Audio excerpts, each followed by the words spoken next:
And by golly, that's what life is all about to me. It's not about how hard it is. It's about how willing you are to love life for what it truly is. And life is a miracle. The human being is a miracle. The human mind is infinite and it's miraculous. And so what I did after I straightened out my mess in high school a little bit, and my mess in college, is I went on, I got a teaching credential. I went on to UCLA to get that credential. I went to USC to get a master's degree. I went to USC again and got a doctorate degree. I was 51 years old when I got the last degree. Too damn old for anything. But the truth is, you got to continue to think like you're going to live.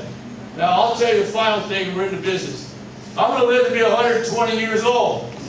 Well, I don't know if I'm going to reach there, but I'm working on it. For the last 32 years, I've run 6 days a week, 40 miles a week, 64,000 miles, 2.5 times around the earth. How stupid can you be about that? I didn't even know where I was going. But the point is that life is not something to just take for granted. It is something to be feeling the empowerment that you and I are blessed to have a life. And I don't believe that struggling makes me weaker. I believe that struggling makes me stronger. And that's the history of my life.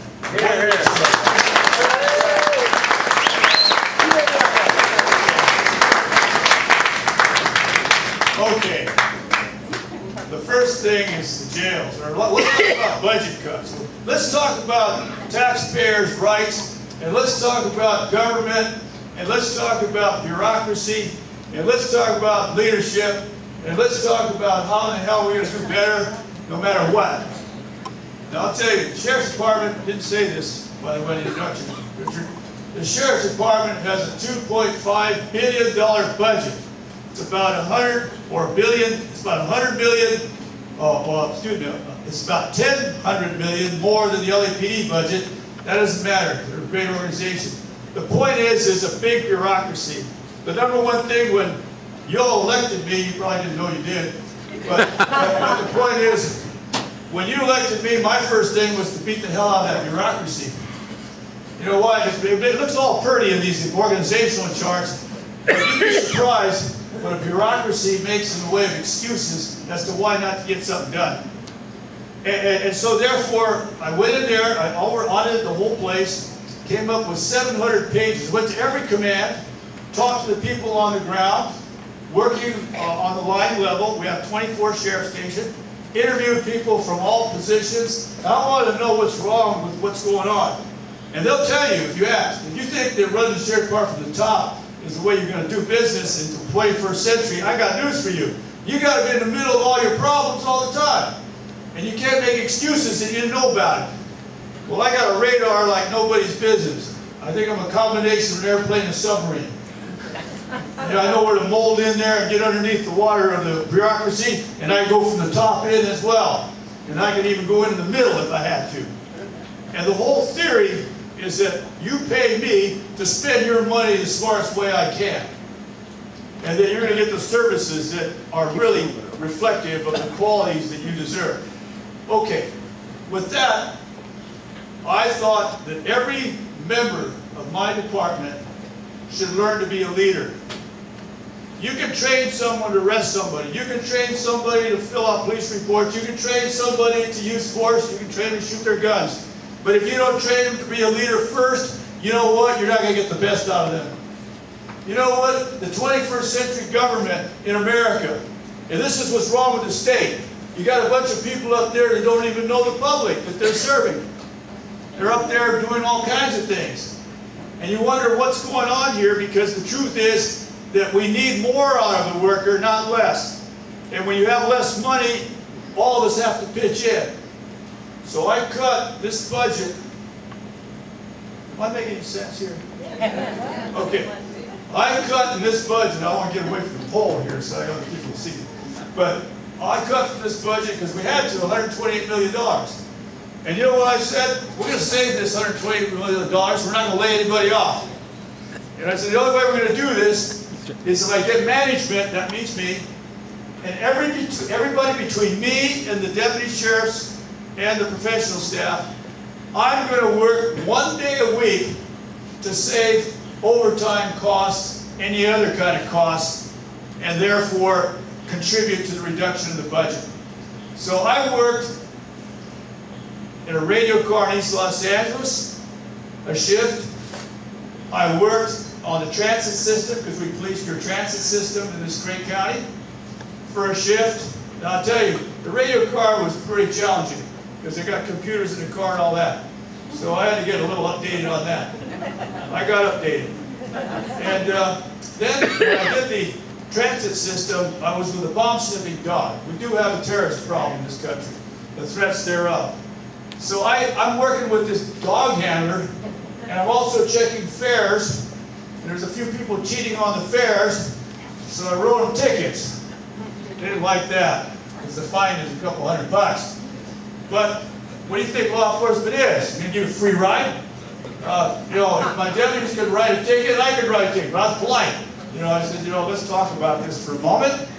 And then we had a nice conversation. I said, oh, by the way, what's your name? And then we get into writing the ticket. And then we got into talking about the family and whatever else. And then we left in good stead. And that's the right way to do it, instead of acting like an authoritarian person who's squeezing the last nickel out of a human being. So we got that done. Then I went into jails. And you wonder what's going on in these jails. We transport 2,000 prisoners to over 40 courthouses throughout the county a day. And then we release about 500 a day, and then we bring in a new 500 from the courts every day. Largest jail system in America, biggest court system in America. And my theory on the courts is this: well, what do we do when we bring them back in? So there I am in the reception center with a bunch of deputies searching all these inmates. And you know what these inmates do? They try to bring in drugs, they try to bring in knives, they bring in whatever they can, they sneak stuff in, and we got to search them. And that's what I was doing. Now, let me tell you, if you're a leader of the largest sheriff's department in the United States, and you can't do the work of the deputies, you ought to quit. And you know what else? Amen. Who agrees you ought to quit? I do. Let me tell you, that's what's wrong with leadership today, is you got people leading something, they don't even know how to turn on a computer. Or they don't even know how to communicate about what the problems are of the people doing the job.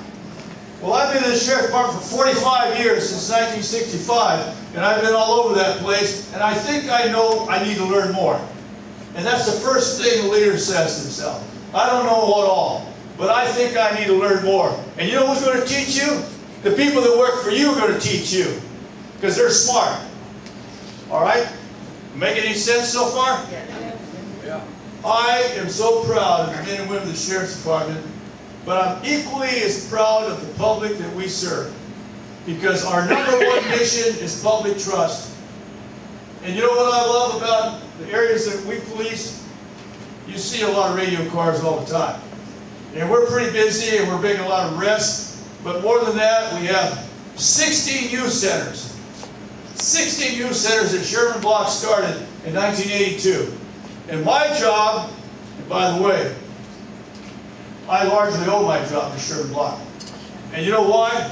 Because there's no sheriff that can be a sheriff unless the previous sheriff helped them get up the chain of command, and he helped me get up the chain of command tremendously. And so those youth centers he started. My job, we had 4 of them. Now we have 16. My job is, if something works for youth, and you want to help them with their homework, you want to make sure they have a place to go after school when the parents are not home, and you want to teach them how to interact with children and adults at the same time, and we have adults and volunteers. 4,000 volunteers in the Sheriff's Department. Men and women like yourselves.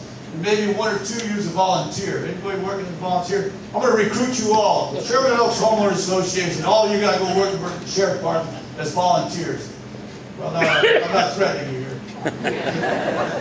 I'm just saying to you, the objective of policing is public trust. All right.